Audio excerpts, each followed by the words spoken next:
All right, we will call to order the first of the 2025 Charter Review Commission. Can we get a roll call real quick? Yeah. Dennis Mariola. Here. Rick Charles. Here. Dennis Campbell. Here. Nancy Binzel. Here. Janice Arch. Here. Christina Stats. Here. Amy Jones. Here. All right. Now we will swear in all the members, and the mayor will swear you in. So everybody, You can all stand, please. Raise your right hand and repeat after me. I state your name. I, Dennis Janice Campbell, Binzel, do hereby solemnly swear do hereby solemnly swear that I will faithfully and impartially that I will faithfully and impartially perform the duties perform the duties as a member as a member of the City of Stow Charter Review Commission. as a member of the City of Stow Charter Review Commission, That I will uphold the Constitution of the United States, that I will uphold the Constitution of the United States, the Constitution of the State of Ohio, the Constitution of the State of Ohio, the Charter of the City of Stow, the Charter of the City of Stow, and otherwise all the laws the laws of the land of the land to the best of my ability to the best of my ability and understanding, and understanding. so help me God. So help me God. Well, congratulations. That owl is probably spinning its head. Yeah, that owl's probably going, who's talking? It was like too much. We should call the owl Hedwig. So, first of all, thank you very much for volunteering to do this. This is done every 5 years. And as you well know, whether you're in business or whatever, 5 years is a long time. And things change over a period of time over 5 years. And I really appreciate you taking the time to go ahead and volunteer on this very important board, because it is very important. One thing I'd like you to do real quick, maybe it's a 30-second thing, is go around and introduce yourself to each other. Just kind of a real quick snippet of what you would like people to leave with the thoughts of you this evening, of what you do and maybe how long you've been a resident and things like that. So everybody can kind of get to know each other, because you'll know each other for about 6 months pretty closely. So we'll go ahead and start with Dennis. Awesome. Dennis Campbell. I've lived in Stow since 2020. And then I'm the executive director of the Kent Area Chamber of Commerce. That's what I do professionally. So really focusing on business development and business support. Wonderful. I'm Rick Charles. I've lived in Stow basically except for my college years since 1975. I am retired from First Energy, and but prior to that, I worked in a variety of businesses, and I was also a high school history and economics teacher for 5 years. So, What did you do at First Energy?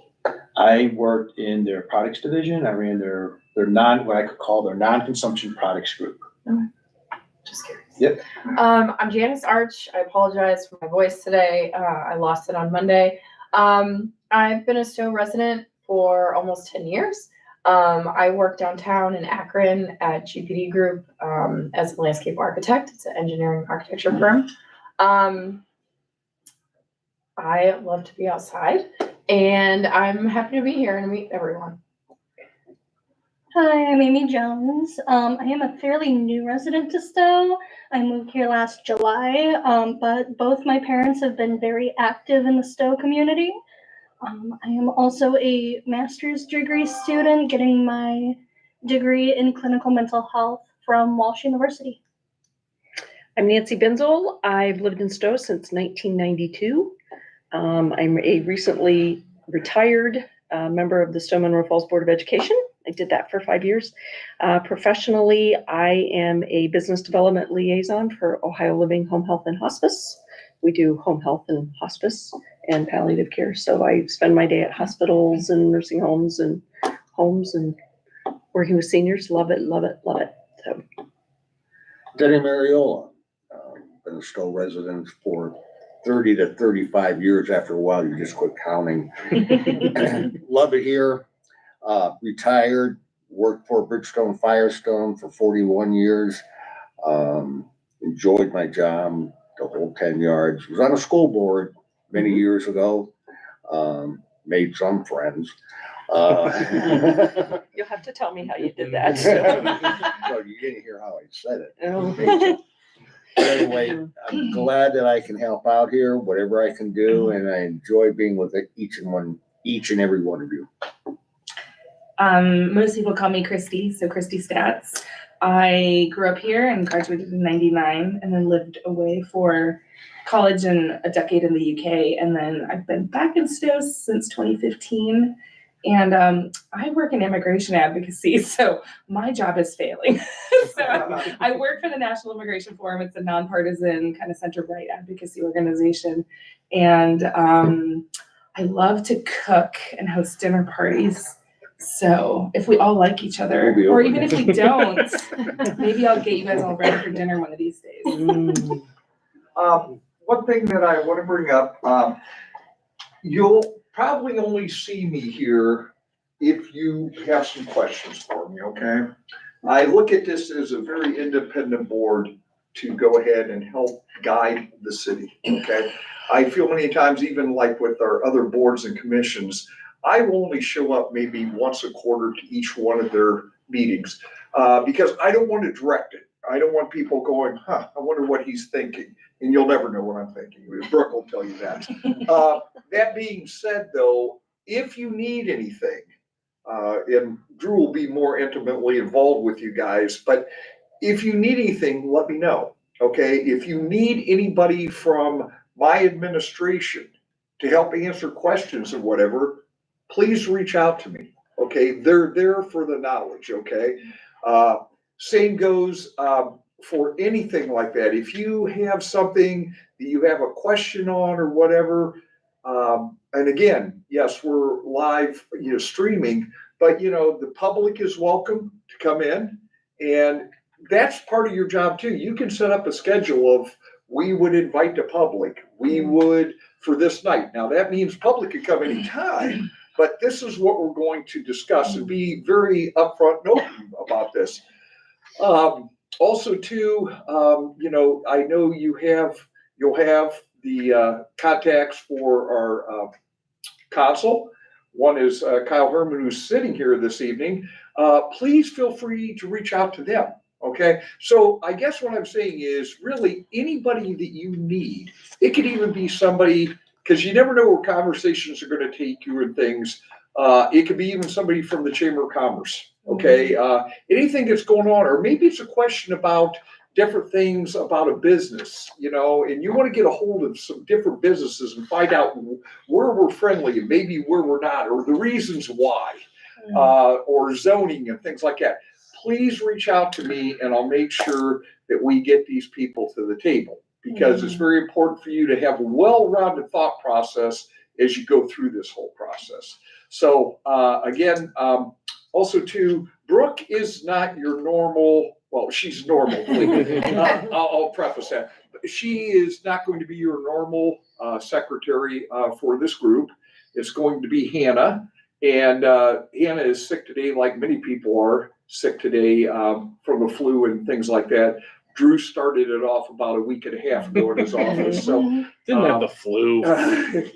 Well, you had something. Patient zero. So, but Hannah will be your contact person also. And then if Phila needs to be, Brooke will be here also too. Brooke is my executive assistant. She'd be happy to help you in any way possible.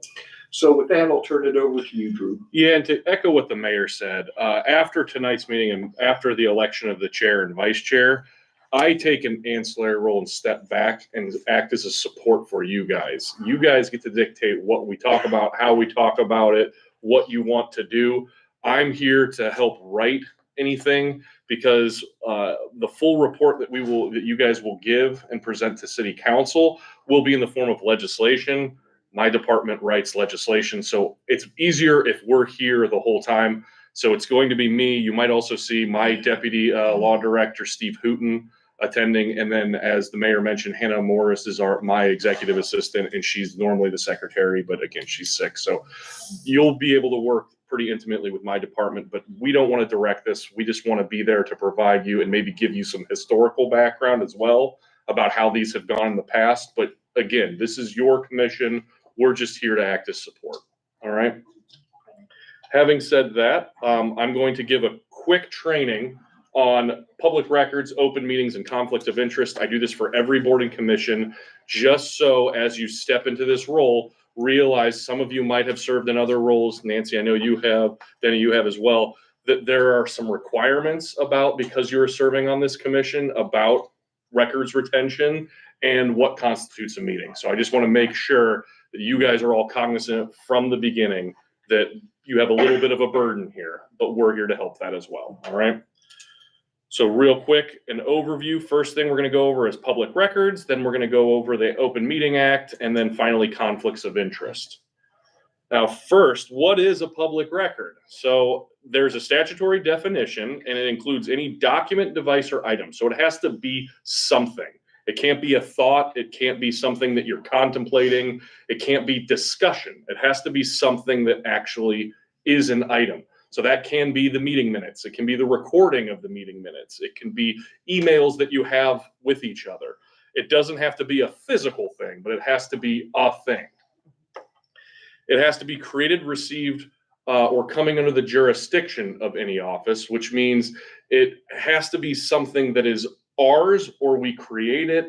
It can't be, hey, I found this note in my mailbox, and just because of the very nature of you being on the commission, that doesn't become a public record. It has to be something that has to do with this body. And again, it has to serve the function of this body. So say after the meeting, Denny and Rich text each other because they know each other and like, hey, let's go grab a drink after this. That text has nothing to do with the commission. It is not a public record. All right. And all three of those have to be met. It can't be just one of them or two of them. It has to be all three of them to meet the definition of a public record. All right. So I'm going to kind of run through these because I don't want to sit here and go through all these things, but these are the basic, and I'll send this out to the entire group afterwards as well, so you have this. But it has to be, it's intentionally broad, but it has to be in a medium. And that can be paper, electronic, microfilm, audio, visual. This actual recording of this meeting is a public record. It will be stored on the cloud. Do you guys get a lot of microfilm? We have them historically because it was the best way to store things, big bulk of things. So yeah, we have entire Can rooms. we be retro and use it for the next 6 months? Because I don't want to incur the cost of being able to put it onto microfilm, I'd say no. But the court also is a big one. A lot of their old records are on microfilm. Amazing. And there's also, and this is kind of an aside, but there is also a practice that if you have to keep a record permanently, it's actually good to keep it in 2 different types of medium. Mhm. That way, if sometime in the future microfilm becomes inaccessible because we can't find the technology, or the big thing is, the big discussion now is data, electronic. At some point, it might be difficult for us to access the data, whereas, on paper or stone tablet, we can find it and at least access it. So that's a completely nor here nor there, but it's just as a student of history, it's something that's very fascinating. And the record has to exist. We don't have to create a record. So if someone asks us to run a report for everything said at this meeting, if we don't have that as a record that actually exists, we don't have to create that for them. And they can't ask for, can you summarize for me what happened at the meeting? That's not a public record. That is me actually creating something for them. But the recording would act as such, right? Yeah, we would say we have the if they said, I want this in this format, I don't have to provide that because I don't have to create the record. The one point of difference, and it doesn't really pertain to here, is like if we can run a report very easily. So if they say, I want all of the purchases from the purchasing department to this vendor, and we don't have a list of that somewhere, but we have the ability to generate that report because it's in our database, that can be constituted as a public record. Again, doesn't really impact here very much, but created, received, or coming under the jurisdiction. So it has to be something that we actually have possession of, or we are the record keeper of. So a good example I use in my office is if I go on the court's docket and print off like a case file that's on the public docket, I don't have to keep that because I'm technically not the record keeper of it. I'm not the custodian. The court is. I used it and I had it, but it doesn't pertain to, it might, it might meet the other definitions, but it's not coming under my office because it exists somewhere else. Right. One thing I will say though, that if we're in a meeting and someone comes and passes out a flyer, it wasn't created by you, but it was received by you at a meeting. That came into the jurisdiction and was received, so that would become a public record. All right. Also, I don't think this is going to pertain to here, but it could. That's why I'm throwing it up. If we hire someone outside, so if we hire an outside law firm to assist us with something, they're not technically a public entity, but because we are hiring them to do something for us, it becomes a public record. Now, with law firms, there's also an exception to legal advice. So there might be an exception to disclosing it, but it still is a public record that we have to retain. And then, I just talked about that, and then serves to document the organization and the function. So it has to pertain to here and what you guys are doing here. Again, if you guys send a mass text that, hey, after we complete this project, we all want to have like a going away party, that probably is, yes, yeah. It's probably not a public record because it doesn't serve to function as what we do here. See if there's anything in here that we need to go into. Yeah, work emails, requisitions for purchase, meeting minutes, yes. Private functions do not serve, even if they occur on public documents. So if you had a city phone and you made a personal call on it, just because you did it on a city phone doesn't mean it is a public document, all right? Unless it has something to do with the. Exactly, that's the big thing. It has to serve the function of this body. This is a joke I threw in there for one of the other boards and commissions because he had to sit through the training twice. Okay, so how do you guys, as members of this board, make sure you're doing what you're supposed to be doing with public records? Appoint one person that is going to serve as the custodian of record. You don't have to worry about that. Your secretary, Hannah, is going to serve as the custodian of records. So I guess best practice is if we receive something, someone comes in, a citizen comes in and gives out, I think this should be in the charter, and hands it out to every one of you. Make sure at least one of those copies gets to Hannah so that we can file it and I have bins of old charter review commissions of all documents. And same thing, if you ever get a request for a public document, again, you might get them. Usually it comes to the city first. I would like all the meeting minutes from the last meeting. If you guys were to get that request, forward it to my department. The law department will handle it for you. Don't think you need to turn over documents immediately. What I will say though is if you guys are sending emails to each other about this, make sure you're saving those emails so that we can at least keep a record of them if we do get a request. All right. And then again, you won't have to worry about this because we maintain the copies of written requests and the redactions. Because again, some of these things can be redacted. A good example I give is, say Nancy was to send me an email asking for an analysis of something that happened and then asks how my son's doing at the end of the email. We'd have to turn over the email if someone requested it, but we could redact the very end where it has just the personal. So it only has to, even if your record has personal and private, or personal and public, we have to turn over the public, but we do not have to turn over the private. And there's a whole slew of other things we have to redact. Who would redact that? That would be the law department. We would handle that for you. Because we do it already for the city. If there's ever a question, a big one is the police department. We get so many requests for records and a lot of it needs redacted because of, there's a whole book about yay thick, which I can send you the link if you want. It's online that lists all the exceptions, all these definitions. Most of this presentation pulls from that book. Do you have it memorized? I don't have it memorized because they update it every couple of years. Oh boy. Because interestingly, and this is another divergent track on my legal mind thing, we're a common law country, which means we're based on the British common law, which means we have our statutes and then we have judicial decisions. I mean, I think that most people are familiar with hearing the case law or the Supreme Court. Those cases also make up the law. So if you were to read a statute that says you can only do this if it's reasonable, and that's all the statute says, we have to look to case law to find out what's the definition of reasonable. And there are cases that constantly come down and the law is constantly changing.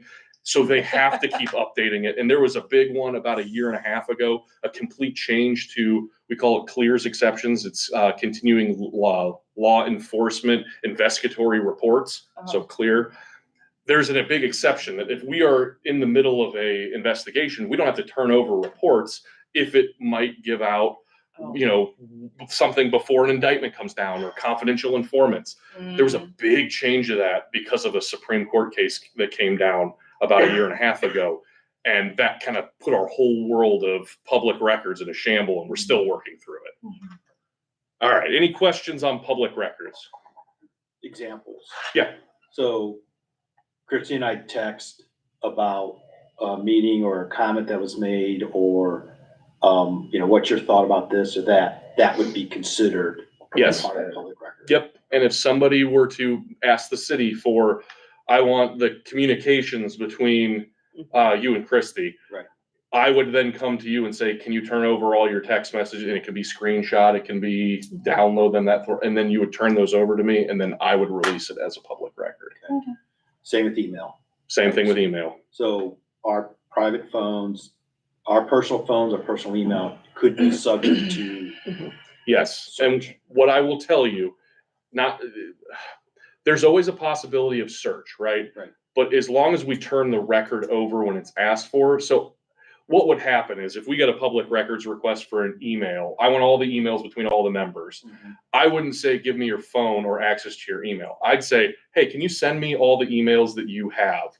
And then I would turn that over. And unless a court order came out that said, I want to seize your email address and comb through it because I think there's a record that you didn't turn over, you won't have to turn over that. You will have to turn over the email, but not your email address or access to your email address. That make sense?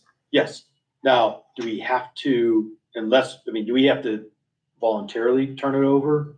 Like once that exchange happened, the next day, do we voluntarily turn that over? You don't have to. Only need to turn it over when requested. Yeah. And is there a period of time of that you have to keep it? Yep. Historically.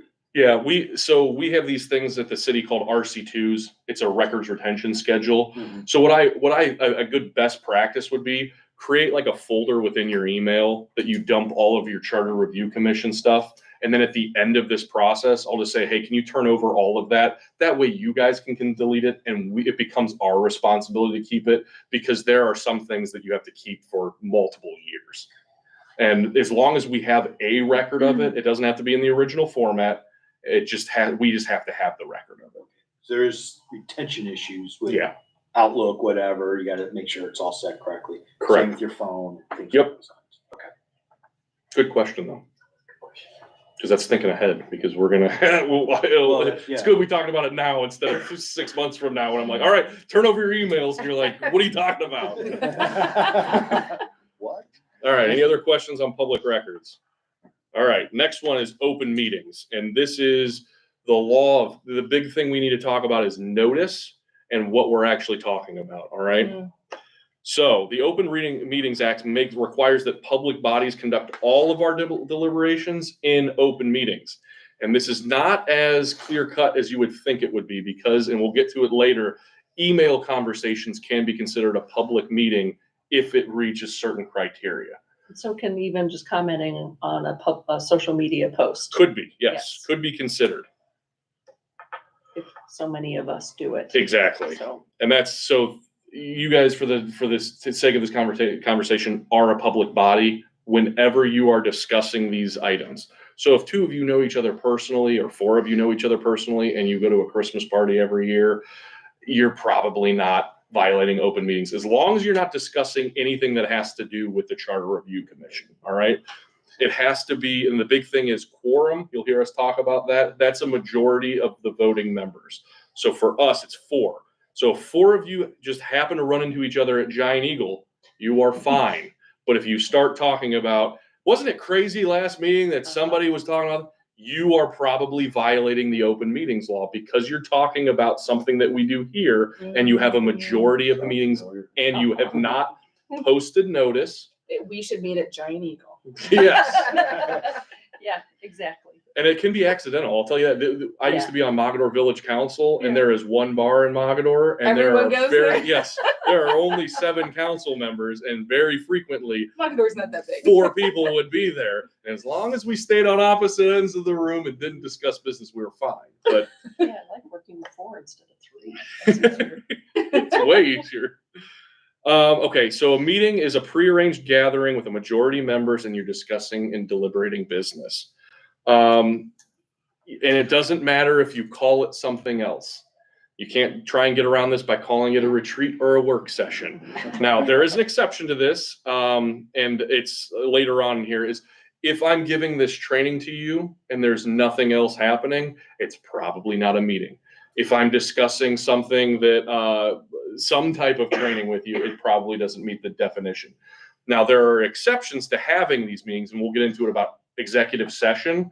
And that's where we can talk about things that are privileged without having this on and without having it open to the public. One thing to keep in mind, serial meetings are one-on-one, or where they used to, for some reason they call it round robin, where if you try and daisy chain it. So Dennis calls Rick and says, hey, this is how I'm going to vote. Then Rick calls Janice and then says, this is how Dennis is going to vote. And this is how I'm going to vote. And you get around it where you don't have a majority, but you've purposely tried to circumvent it. You are probably violating the open meetings. All right. You are. You are. Yes. So yeah, that's where you can't try and circumvent it. Now, if you run into each other and have like a brief, informal conversation, or the 2 of you want to chat on the phone about it, you're not violating the meeting because you don't have a majority. How often do people try to do that serial chain thing? So there are people out there that purposely go and look for violations of public records laws and open meetings violations, and they kind of go in spurts. So they'll go to a certain part of the county or a certain part of the state and say, hey, this township trustees meeting violated, this school board violated, and this person, and they'll sue. And that's their whole business because there's statutory penalties if you're violating this. So it's more than you think. Well, that is, yeah. But There's it's people that do that for everything. Yeah. Like ADA compliance, like they'll go out and just measure stuff, and if something's not right, they'll sue and they'll get, it's a shotgunning it, right? They're throwing it all out there and they only Hoping that they make, could find something Yeah. that's violating. we get public records requests for things that you're like, what does this even pertain to? They don't care what the actual information is. They want to make sure you're following records retention laws. So there are people out there that are doing this enough that people are making money off of it. That's great. So you guys know the definition of discussion and deliberation is if you're weighing into it, if you're talking about it, if you're contemplating things. It doesn't include information gathering or attending presentation or isolated conversations. So if you come to someone at the engineering department and say, hey, we had this interesting conversation the other night, what would you feel if we did this change to the charter? That's probably not violating it. Can you maybe go through that again a little bit, just so I understand? So if I gave you a buzz and say, hey, let's go do lunch, and I say, hey, these are a couple things we're thinking about doing. What do you think? How's that? If we just sort of You're good. spitball bounce it, we're good. Yep. But if 3 of us or 4 of us called you to lunch and said, hey, we want to do this, that would constitute. Yeah, the issue there you're running into, it's prearranged. There are enough of you to read the quorum and you're talking about it. Now, if you bump into me, 4 of you bump into me and say, hey, real quick, we had a quick question on procedure or something, you shouldn't do it, but if it's an isolated one-off conversation with like a staff member, you could probably get away without it being considered a public meeting. Best practice, just don't do it. If you're worried about it, don't do it. Okay. All right. What? 2 people walk away. I mean, Yeah, seriously. it can be as simple as that. Like, and then I'll update you afterwards, sort of thing. And as long as you're not then deliberating and trying to get around it that way, you're fine. I'm assuming throughout this year, we're gonna need to learn things from community members like how does this particular thing affect businesses, or how Mhm. does this affect blah, blah. Will we just deliberate together as a group and then decide how we're gonna, whether it's a canvas or a discussion with different community members? There's a couple ways you could do it. What's the and best way to not violate something? Well, I say we'll get to that when we come to it Okay.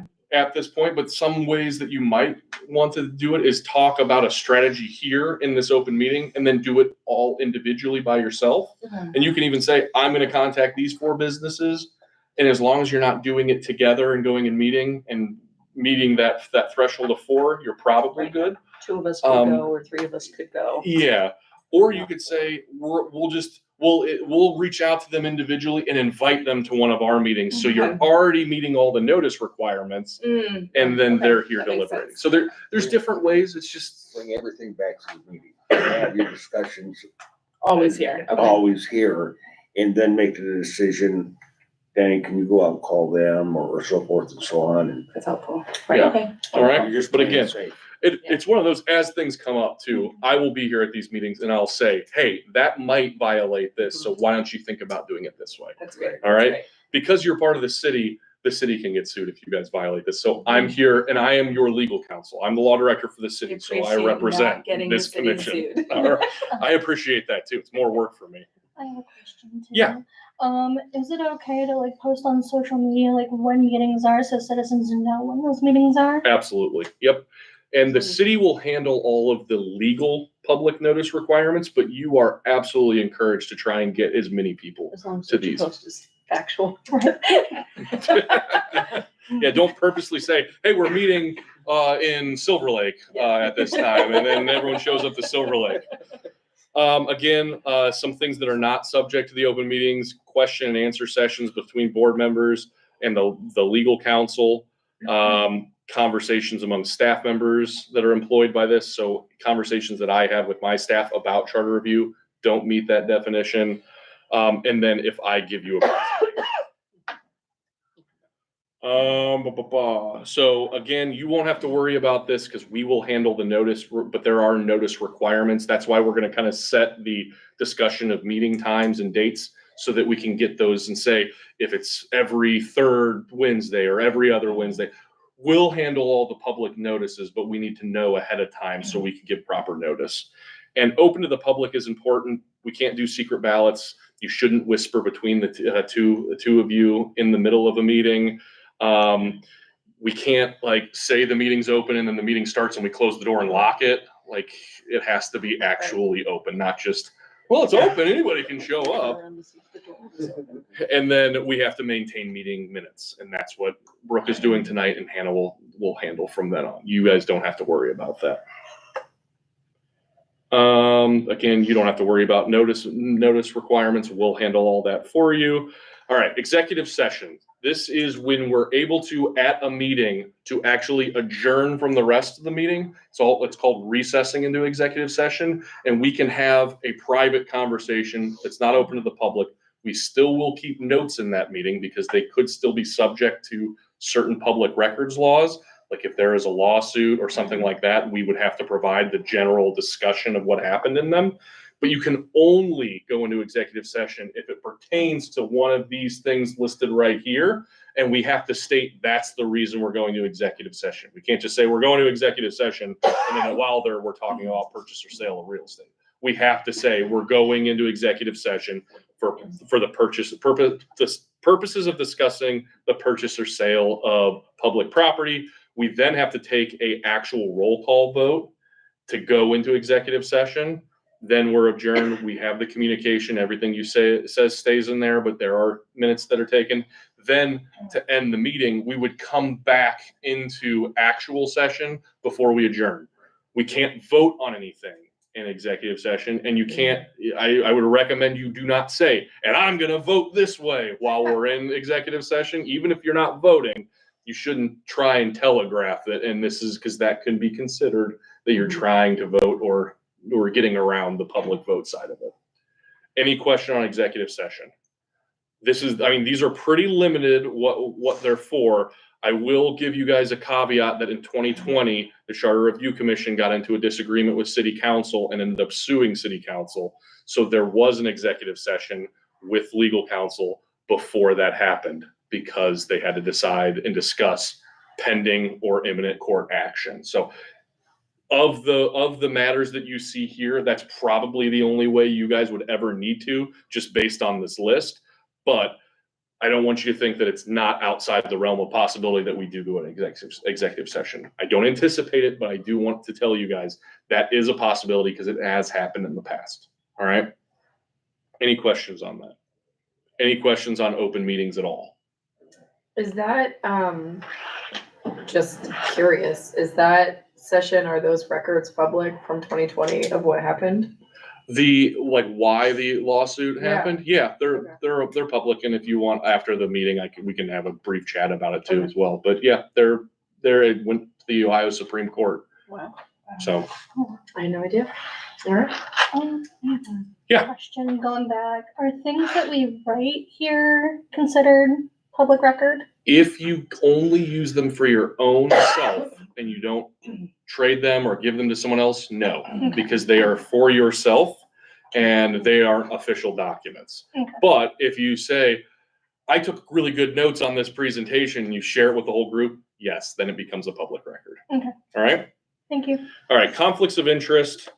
Again, I don't know how much we're going to run into conflict of interest issues here, but there are two main parts of it: accepting expensive gifts or money, or taking action that directly benefits yourself, your family, or business partners or business associates. Again, I don't think there's going to be an issue with that, but I have to tell you guys that this is a potential. If you have, let's say, and this is not a case, but if your spouse is a council member and we're looking at changing the way council is constituted or how long their terms are or whatever, you probably should adjourn yourself from the entire conversation and all deliberations so that you are not directly voting on something that directly impacts yourself, your family, or a business associate. And that's where I say you should abstain from voting, discussing, reviewing, recommending, inspecting, investigating, and talking about any action on that. Don't just say, I can't vote on this. I'm in favor of it, but I can't vote on it because I have to recuse myself. That's probably a violation of conflict of interest. Just say, I have to remand myself from this conversation because I have a conflict of interest. Easiest thing to do, step away from it, all right? And if you have one that you don't want to ask about in a public meeting, you can call the law department. I put my business card on everyone's packet. That has both of my office and my cell phone number. If you need to get a hold of me, if you can't find yours, I have extras, all right? It has to be a thing of value. So we talk about that, what a thing of value is. And I have a list right here: private jobs, payment of debts, loans, travel, lavish meals, entertainment, and significant discounts. So if someone from Dick's Sporting Goods says, I'll give you a 75% discount if you put this Charter Review Commission and push it through, that's still considered a thing of value. Things that are not considered a value, things like a cup of coffee, plate of cookies, box of popcorn. It was weird the last time, I got this training from another person and I updated it myself, and it had picture frames was listed. And I'm like, who's thinking that a picture frame is a thing of value? But I always like to throw that out there. One thing to note that if you regularly take one of these items over time, it could amount to something of value. So if you get a free coffee every morning because you serve on the Charter Review Commission, that might be considered a thing of value. But if you get hey, Duncan dropped off a thing of coffee for the commission just because they were like, hey, we had extra coffee and we wanted to reward you guys for your service, that's probably not a conflict of interest. It's probably not a thing of value. Otherwise, they're trying to take over Mally's and. You can't have that. Always look at the source of where this is coming from as well. If you get a gift from a family member that lives in Stow, it's probably not an improper source, even though you're accepting a gift. If your spouse buys you hey, congratulations for serving on the Charter Review Commission, it's probably not an improper source because they might get you that gift anyway. It's not because they want you to do something. All right. Any questions on conflict of interest? I think the best thing, if you feel like there's a conflict of interest, there probably is, check with me, I'll verify it. Be overly safe and ask me, and I will tell you you're being overly safe. You're allowed to vote on this, all right? And that's the end of the presentation. I tried to be as quick as possible, but Great get job. you this Great job. information. Great job. Now, I know Dennis is running a little bit low I on text someone time. to start the meeting without me. So. So how about we switch down to 5, do the election of the chair and vice chair, and then we can do a quick discussion on the types of meetings and how we continue. That way, at least Dennis is here for the voting on the chair and vice chair, all right? So I will start by opening, and here's what's gonna happen, just so you guys know, and whoever's elected chair has to know this. I will run the election of the chair, and then once we have a chair, I have to step down because I'm no longer running this meeting. The chair is running the meeting, so the chair will have to run the election of the vice chair. I will be here so I can walk you through Robert's Rule of Order, but I just want you to not be surprised that in about 2 minutes, someone else is taking over this meeting, all right? All right, so I will now entertain a motion to open the nominations for chairman of the Charter Review Commission. Second. We have a motion and a second. Nominations are open. Would anybody like to nominate anyone? Can we talk about what the role is for the Absolutely. chair and vice chair? The chair will run this meeting. That's essentially the duties of this. So you, Okay.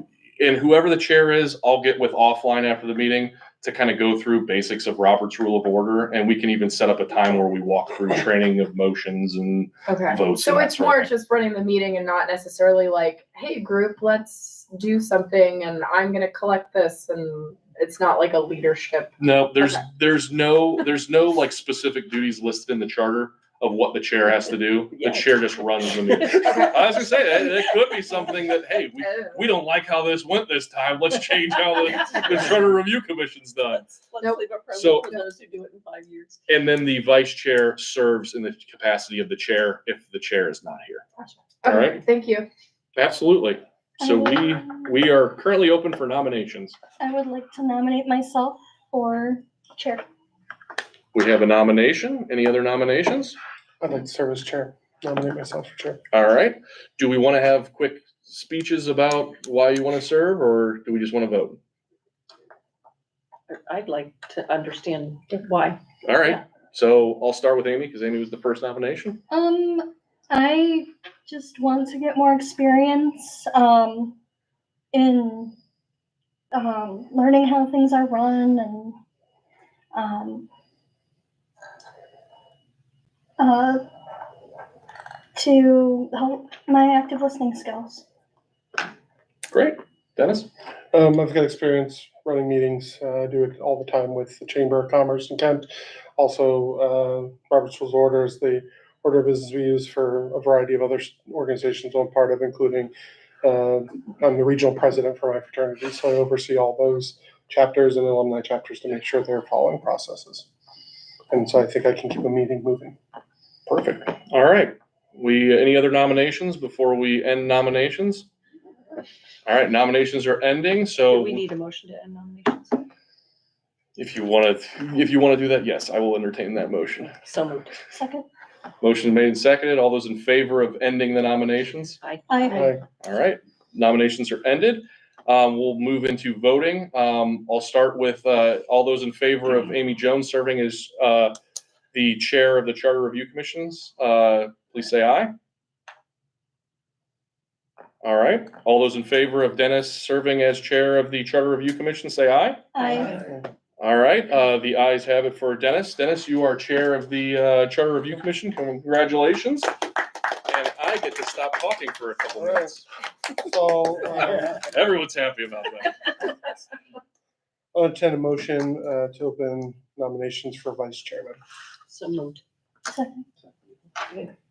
Any nominations for vice chair? I'd like to nominate Amy Jones for vice chair. I second. Any other nominations? Motion to close nominations. So moved. Second. All those in favor of Amy Jones as vice chair, say aye. Aye. I, Any opposed? All right. Perfect. Guys, we're already the smoothest charter review ever. May Move it on. continue as thus. We'll move on to discussion on meeting dates and times. Chair, if I may? Yeah. So we were talking about ways that this commission has met in the past, and I wanted to throw out a couple ways that we could do this and because this is a pretty big chunk, right? We're going to look at the entire charter and determine if there are any changes to it. So there are two main ways we could go about this. One, we could set our next meeting as a training where I go through the entire charter front to back, and then we identify maybe hot spots of things that you guys would want to change. Or we can start setting meetings, and then at each of those meetings, we take a chunk or a section of the charter, we go over it, and then you guys have a discussion at that point and say, you know what, we'd like to see maybe changes to this. And then you can ask the law department to draft those changes up. We bring it to the next meeting, and before we start the next section, we go over what we discussed at the last meeting. That way, we're taking it kind of chunk by chunk as opposed to one big thing at the front. So That makes sense. I prefer to do chunk at a time. chunk at a time. Agree, same. And this commission meets at your guys' discretion. So you decide, we want to have 2 meetings a month, 3 meetings a month, once a week. It is entirely up to this body. You just tell us what you're looking for. We'll handle booking the room and making the public notices and having someone here. Do we have a deadline? Is this intended to be? July 31st is when we have to present to council. Got it. We tried to make as quick and early of a jump so that we Right. weren't pressed for time. No. When they did it 5 years ago, it was in the middle of COVID, and they were on a very accelerated timeline of getting through everything. Yeah. Historically, how often have people needed to meet? Well, the only history I'm going off of was what happened in 2020, and they met very often because they were on such a condensed timeline. And they were suing the council. Yeah. Isn't it gonna be a little bit hard to figure out what a timeline is when we don't know what is gonna be presented to us to understand, make changes, leave it alone, or whatever? Yeah, I mean, here's the thing. Can we change it, is what I'm saying. Absolutely, yes. As long as we have proper notice ahead of time, you can't say, hey, we want to meet tomorrow night too. Exactly. That's not good. But if we say, we could even set a meeting 2-3 weeks from now, we'll start the process and I'll start at the beginning of the charter and be like, this is what it's going to look like. And you guys might say, we only need to meet once a month and do maybe a longer meeting once a month to get through the whole thing. Or I didn't like the pacing of it. I'd rather take one section. Let's meet every 2 weeks to get this done. It's entirely up to you guys, and you can change it at any time as long as we're following notice requirements. I'd like to see us do every 2 weeks. That's what I was thinking. Just, Cause we can always adjust it. right, We just tell Benny. right. So meet every other week, is what you're Yeah. saying. I mean, Twice a that's, month. yeah, Mm-hmm. that's what I'm thinking. And then should we decide, no, we hit a rough spot, let's Meet more add, often. let's add this or something. We can figure out what is going on first Yeah. and then make the decision from that point on. And at any time during that, if something came up of importance, we can even change that section of it also. There's 12. That sounds wise. Like, I think having 2 weeks, I would love time to actually read the whole thing even before the first meeting. And a copy of the charter is included in your package as Yeah, well. so. It's also I think if available we had online. 2 weeks, that would give us time to read it all, whereas I feel like 1 week might press me with work. But being willing to adjust as we need as it goes. Right. We talk a little bit about mission and truly what is the mission of this commission. And if it's to review every word and look for opportunities for changes, I'm not sure every other week is enough time. And that's my concern is we get in, if that's the mission, or is the mission for us to review on our own and come together with, hey, what about this idea? What about that idea? And throw it out there. I just want to, because I think if we do it that way, then yeah, every other week might be fine because we may not have any changes at all. We may know by the end of April, there's no changes whatsoever. So, I just sort of feel like if we know exactly what we're going to be doing in the initial part of it in our reviews, then maybe we could then time meetings along those lines first. So it sounds like you're saying more meetings at the beginning, like weekly, and then adjust over time. Is that what you're saying? That's where I'm sort of leaning to, yes. 22 articles. Yeah. if I can just, Rick, if I can just say something, at this point in time, I don't think any of us know where this is gonna go. So I think it's gonna be important for each and every one of us. Denny, tell me to shut up anytime you want. I think it's important for us to see what we're working with to begin with. Right now, we have no idea. Right. So, maybe the first meeting is a week, but I think the decision to how soon we have the next meeting and so forth is what is placed in front of us. Just going in and saying, every week we have a meeting and everybody waiting for this meeting to take place to throw everything out. I think it would be more beneficial if Denny Mariola looked at everything and said, I have a question on this and so forth. And then it be brought to the table instead of spending the time of a meeting, everybody shotgunning. That's just my opinion. So real quick, Drew, what's the timeline that we have to post meeting? Like, what's the 24 time, 24? It's 72 for a regular 72, meeting. okay. For a special meeting, it's 24. Okay. Because what I'm thinking is maybe so I agree there's gonna be points where we probably need to meet a little bit more often. If we plan for every other week and then maybe we hit something where we need to invite folks from Chamber of Commerce or those sort of things, we can plan for the next week to have a meeting and announce that meeting time to get that input to keep us moving on that timeline. So we just hold that time, but our plan is to meet every other week and then we can add that extra meeting in. So that way we're not running into any barriers of slowing down the process. We can invite people to give input or product later on. Right. Just like. And I'm fine with that. I'm just, Right. my I hear point where you're being, at. I'd rather meet more often sooner Mm. than try to jam Cram something. it at the and end. cram that at the end. Yeah. That would just be my only Stuffing before the point. test. I've been there, done that, in 40 years You know of yourself. being in business, so. Yep. I think that's, if we work along those lines, thinking about, okay, let's get into this and really dig in.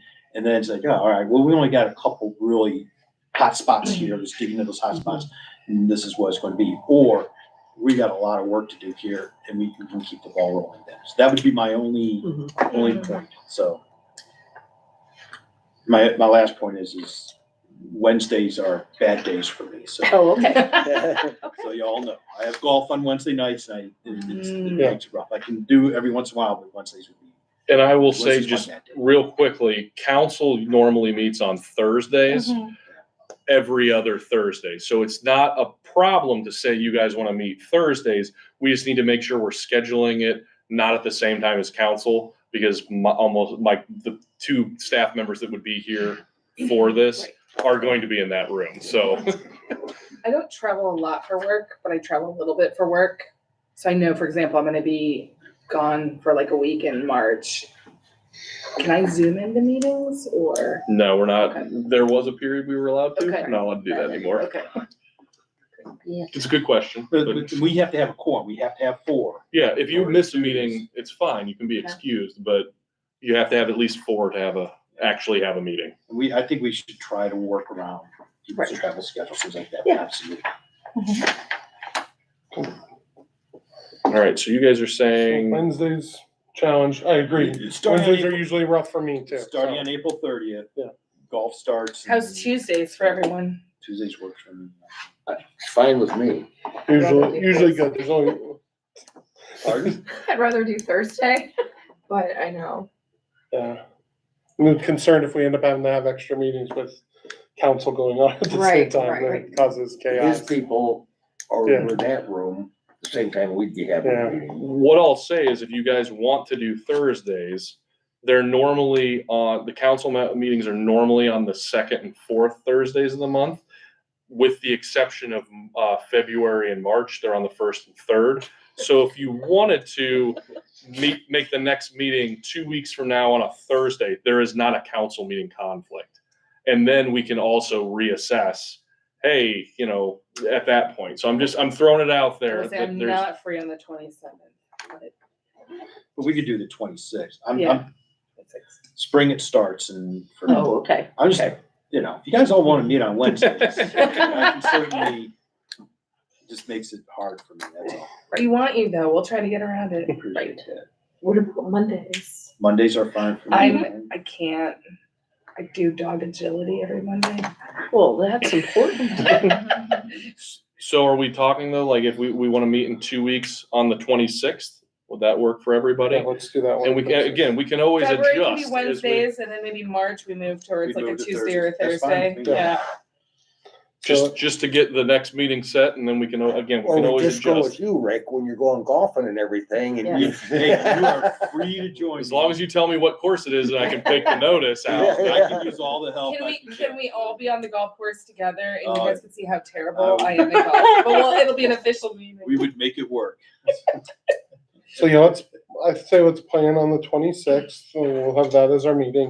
And then we can come, give everyone a little bit more time to figure out if there's any immovable items on their calendar that they cannot do that would be conflicts. What time? 6 o'clock work for everyone still? Yep. Okay. Do you have to make a motion?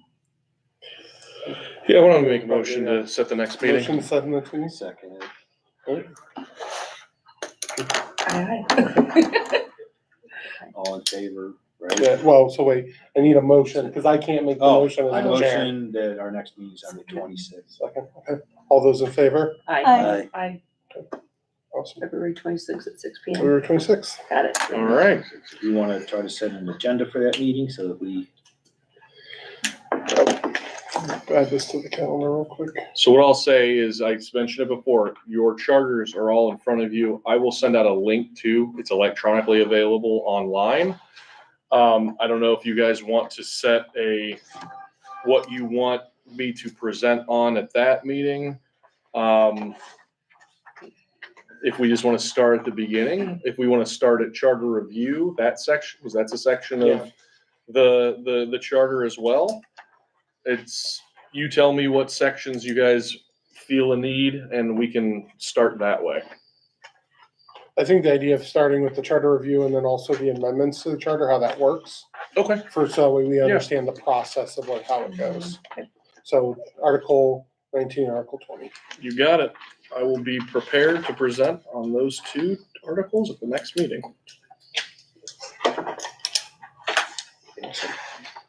Any other topics or business from anyone? All right, motion to adjourn. Can I get a motion to adjourn? So I moved. motion to adjourn. 1 second. All those in favor? Aye. All right. All right, thank y'all. Thank you. It's gonna be fun. Turning off the stream. We all get to be a little bit nerdy.